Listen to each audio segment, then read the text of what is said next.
Hi guys, welcome to the shop, and this is my Jianshe Puma quad bike that I bought off Facebook Marketplace for a couple $100. I bought this thing and it wasn't in a running condition, so over the next few weeks I'm going to be stripping this down to the frame, getting it painted up and getting this thing looking like new. There's quite a few flaws on this that I'm going to have to fix, such as the motor. Motor's not running too good. I'm going to have to strip the carburetor, get that all cleaned up. As you can see, there's a lot of grime on this head and on the block. This carburetor is not in great condition. It is a 250cc. This carburetor is an electric choke. Here we've got a pull start on the side of the engine, Jianshe quad bike motor there, starter motor on the front there. Over here we've got our regulator. I'm going to be taking all of this apart and I'm going to be painting every single little piece. And that is going to be a lot of work. As you can see on the frame here, there's quite a bit of rust that I'm going to have to fix. I'm going to use a sandblast and I'm just going to take the frame, get that all nice and fixed up. Do the same to the exhaust pipe. I have a brand new muffler that I'm going to put on the back. Brand new muffler I'm going to replace this with. This has just been covered with tape. There's a massive hole in the bottom here from just corrosion and rust. That's not too good. It has got a little diff on the back here. I think it is a lock diff, however. It has a single shaft coming down to this diff from the engine. Got a nice little full-size toe ball on the back here. Singular drum brake on the back that links to a handbrake and a foot brake. Nice sized wheels, decent solid axle. Now I have already started working on these plastics. They aren't in great condition and they haven't come up that great. I might have to go further just to get the nice shine that I'm after. But in some spots it has come up pretty nice. You can see where I fixed all this in a later video. I'll post that on YouTube. But here's where the big problem starts. Nothing on this bike works electrically. This is just a dead unit, nothing works, no kill switch. That's the only button that starts it, and that's just a direct to the solenoid that connects it to the battery. All of this, I don't know what happened here. I have no idea what this does. Neither two of the front lights work, neither does the brake light. Brake light doesn't work, and if I pop open the seat here,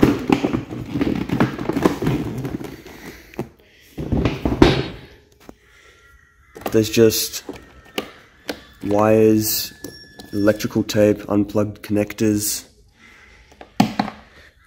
Yeah, so I'm going to have to build a full wiring harness for this thing to get this thing running like it's supposed to.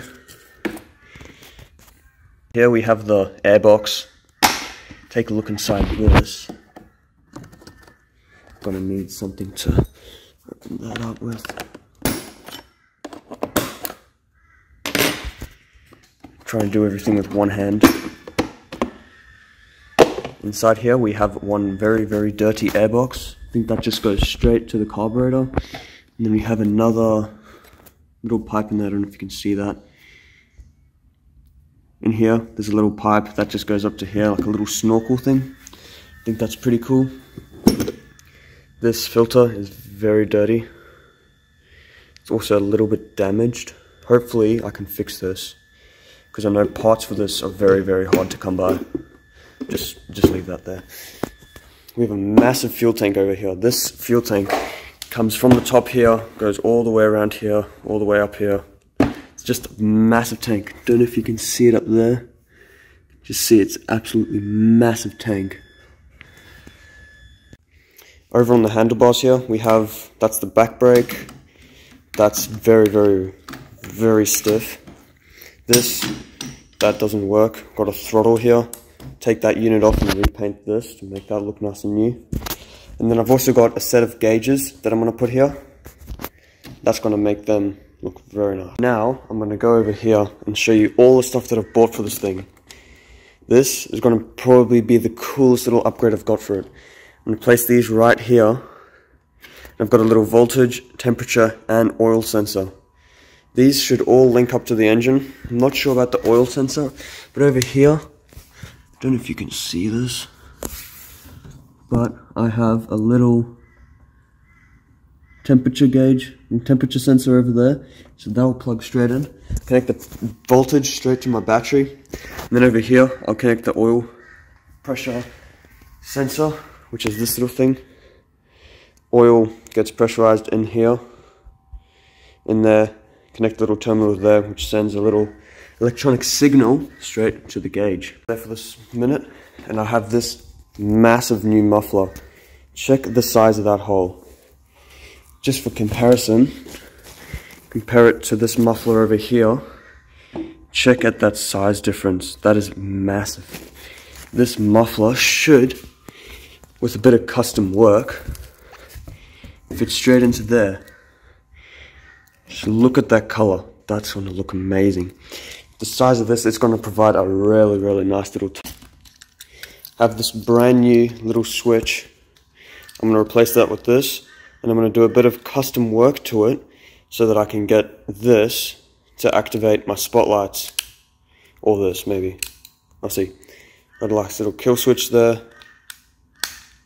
and then the start button, which actually works, unlike this one, which is just nothing special. Also have a nice little key that I'm going to put somewhere over here so that I can turn that on and have my gauges and my lights and everything turn on, and then I can start my engine. Last but not least, I have these little spotlights, and I'm going to build a new custom bull bar for this. It's going to come from here, it's going to go out like that, then come straight along there, and then back like that, and then have some sort of angled work on the front there. And then these should mount underneath the bull bar right there. Somehow. Haven't sorted all the details out. I might have 2 there, and then 2 over there. Now, as you can see, this is going to be one of my most ambitious projects, if not the most ambitious project. Can't speak. I have a lot of work to do, such as like fixing the seat, engine, damage, just a lot of stuff I have to do, and I have to take this thing down to the bare frame. So, I'm going to be posting videos on YouTube of all my progress on this, and today we're going to get a little wrenching done. I'm going to take all the plastics off and get down to just the bare bits of this, such as the frame, engine, suspension, and then from there I'll be able to take the engine out and start working on it. To start off taking these plastics, I'm going to be taking off these fenders. These fenders I'm going to get painted black in a rubber plaster dip, and then I'm going to get these rims black as well to get like a nice sort of black line and then red on the top, and then I get a nice black and red color scheme going. So I'm going to take these bolts off and then start getting everything disassembled.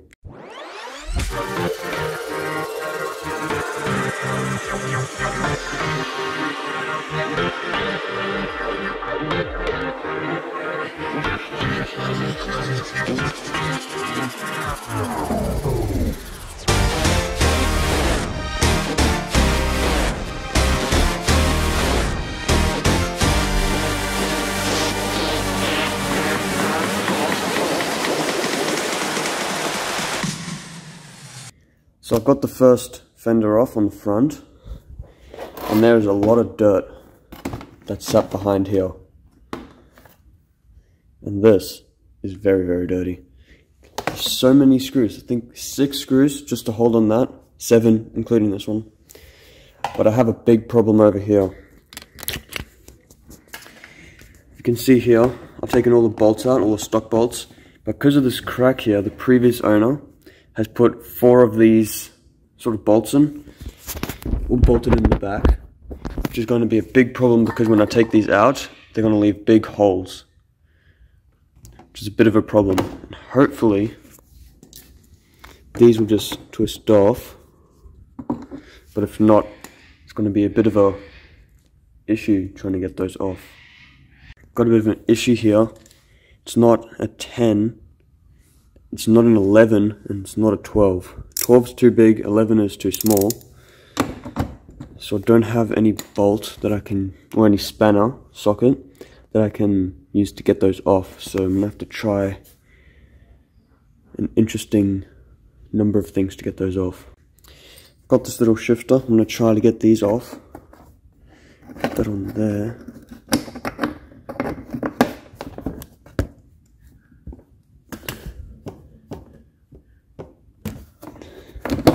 That's not coming off.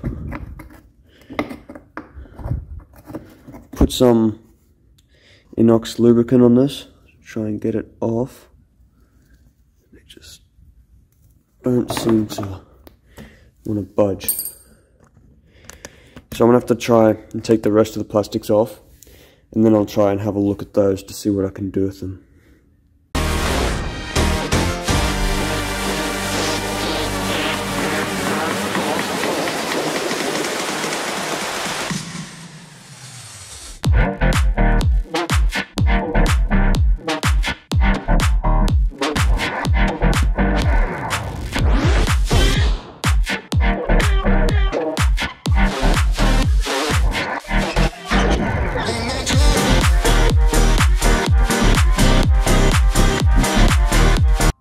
Okay, so that's the last two pedals taken off. Luckily these don't have any damage, just farm debris, you could say. Pop those over there. Hands are kind of dirty, not too bad. Just a bit of rusty bolts on there. Now, I'm gonna go remove this rear rack, take the seat off, and then see under here if there are any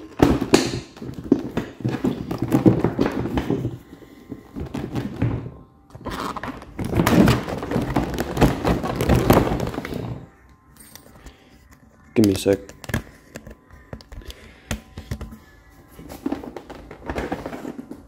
There we go.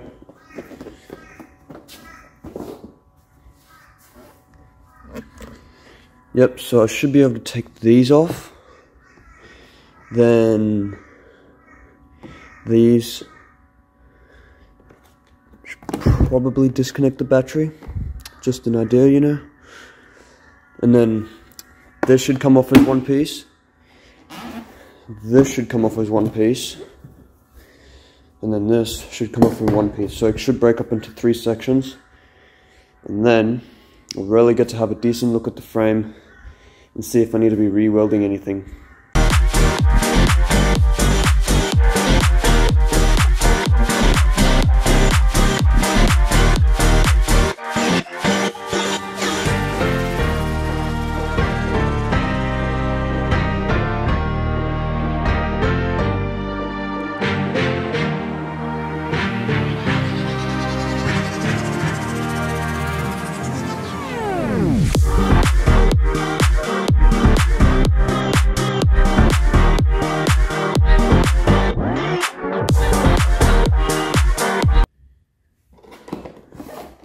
Now this is a fair sized battery, even if I do say so myself. Pretty good size. Well, I took the back plastics off and wow. This is a lot of dirt. Damn. Let me just use this tool here. That is a pretty thick amount of dirt, you could say. Pretty lengthy shock on the back. Still nothing near the size of the ones on the front. Now that I've taken all this off, I can expose this. That's just bad. This little thing here just went to this makeshift little button here. That's what they were using to start the quad. Now over here, you can have a look. Got the regulator here. This must be the CDI. What else we got here? That just connected to the solenoid and the fuse. That was to the solenoid, I'm pretty sure. Wow. I did a brief clean, but looks like I missed a spot. This is a little safety box, I believe, like a little storage box in the back here, but all the clips here look broken. It's just got a cable tie around there. That muffler, that's pretty bad. Now I'm gonna go ahead and remove this. Can't wait to see what goodies are under here waiting for me. Then I'll take this off. After that, I'll be able to remove the wiring harness, and I will then take the engine out. Let's get back to work.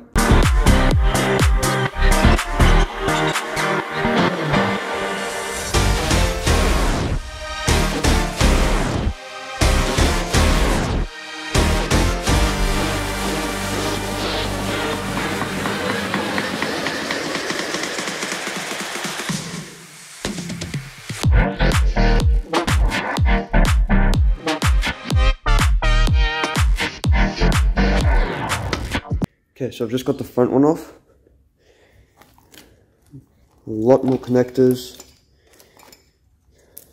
Decent amount of rust in this plate here.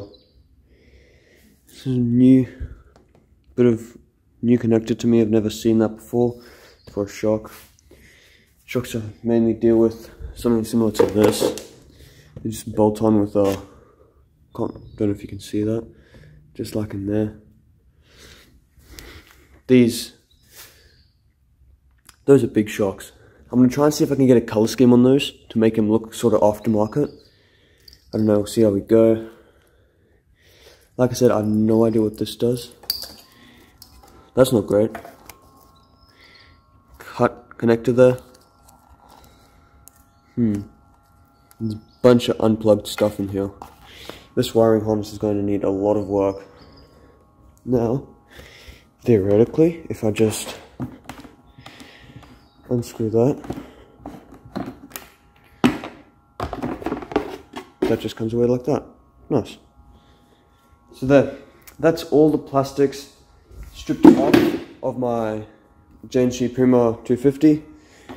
Pop that back on.